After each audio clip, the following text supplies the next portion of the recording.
A graça e a paz do Senhor Jesus seja sobre a sua vida, meu irmão.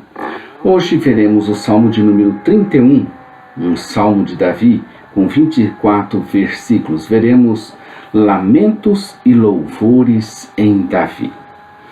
Para seu conhecimento, a tradição divide o Saltério, que é o conjunto dos 150 salmos, e nós estamos no 31º, em 5 livros que correspondem aos 5 primeiros livros de Moisés. Eles têm uma característica que o distingue dos demais, e cada um desse grupo dos 5 livros termina com uma doxologia. Há também outras formas de organização do Saltério, por exemplo, pelos títulos, que já faz parte do conteúdo bíblico, pelo menos da tradição mais antiga que nós temos. Eles só não ganharam versículos bíblicos. Se fossem pelos títulos, poderíamos ter os títulos de autoria. Davi, por exemplo, escreveu 73 salmos. Os históricos, de notações musicais, de gênero, de instruções para o culto.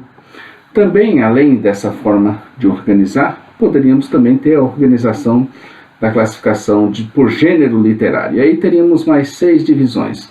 Os hinos de louvor, os hinos de lamentos, queixas ou petições, os salmos de ação de graça, os cânticos de confiança, os salmos reais e os salmos de sabedoria. Os hinos de louvor, eles guardam uma característica interessante.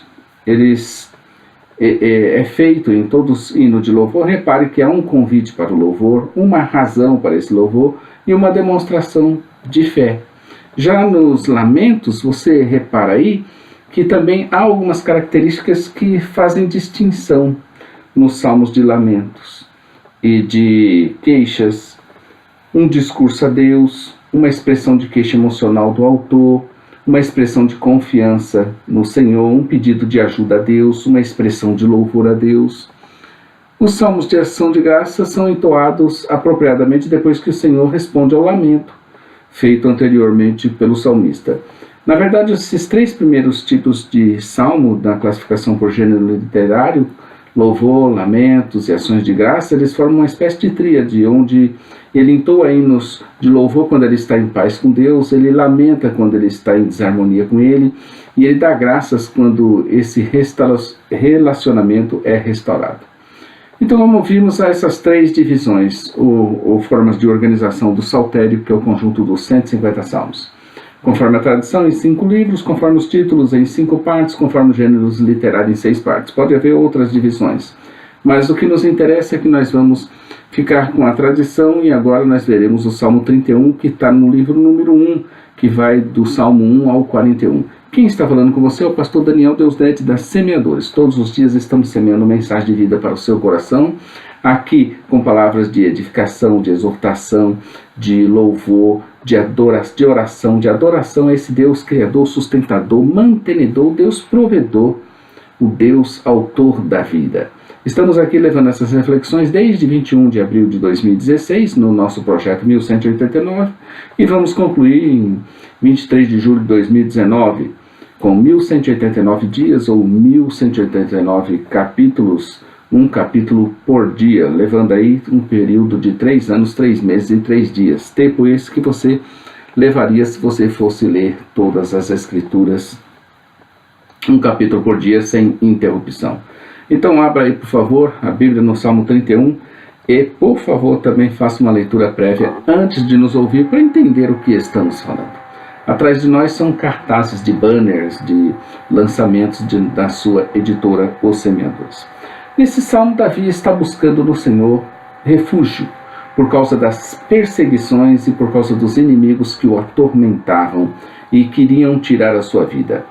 Podemos perceber que ele já está velho nesse salmo e está cansado, e a maioria de suas lutas se deram por causa das consequências de seus próprios pecados. Davi conhecia o Senhor e não se queixava das consequências, mas sabia que estava diante de um Deus misericordioso, benigno, que somente quer o bem das suas criaturas e filhos, que ele chamou para pertencer à sua família.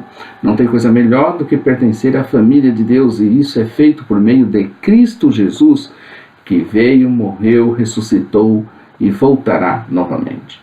Eu gostaria de orar assim como Davi orava, sempre reconhecendo e vendo Deus em toda e qualquer circunstância, quer seja boa, quer seja agradável, quer não fossem até parecessem injustas.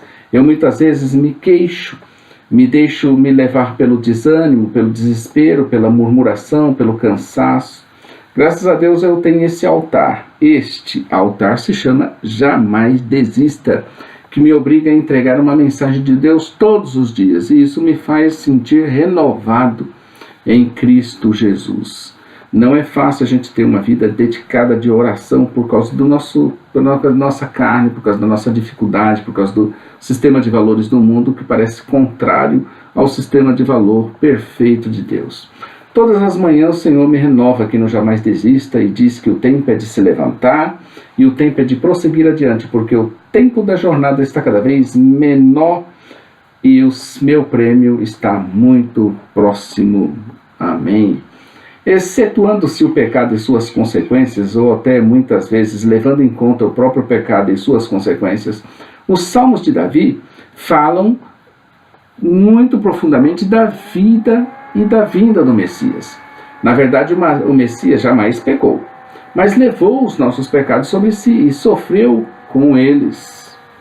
Veja a introdução, que é um resumo dos comentários de Calvino sobre esse salmo. Abre aspas: Davi, tendo sido libertado de algum grande perigo, ou melhor, de muitos perigos, primeiro relata as orações que ele ofereceu a Deus em meio aos terrores da morte.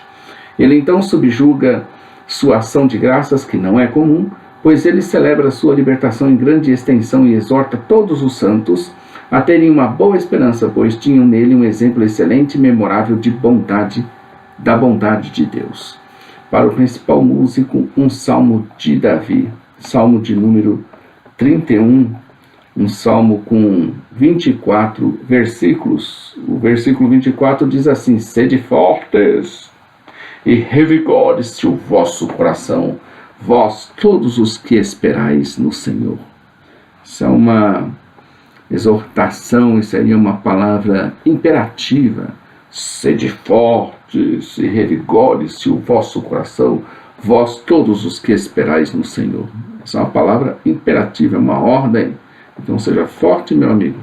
Davi nunca termina um salmo sem deixar uma palavra assim de vitória e de prosperidade. Interessante. Para o seu povo e para aqueles que estão esperando em Deus. Isso é obra do Espírito Santo, nós sabemos, né? Devemos, portanto, nesse salmo amar ao nosso Deus e sermos fortes e assim ter revigorado os nossos corações, já que estamos esperando no Senhor. Você está esperando no Senhor? Eu estou esperando no Senhor. Amanhã estaremos aqui com as bem-aventuranças de quem recebe o perdão. Sim, no Salmo 32 nós veremos isso. Fique conosco, inscreva-se no nosso canal, curte o nosso vídeo, acompanhe-nos também na nossa loja virtual, semeadores.com.br, e nosso blog site jamaisdesista.com.br. Todos os dias aqui, hein? Maranata, ora, ora, vem, Senhor Jesus. Deus te abençoe e até amanhã, se Deus quiser.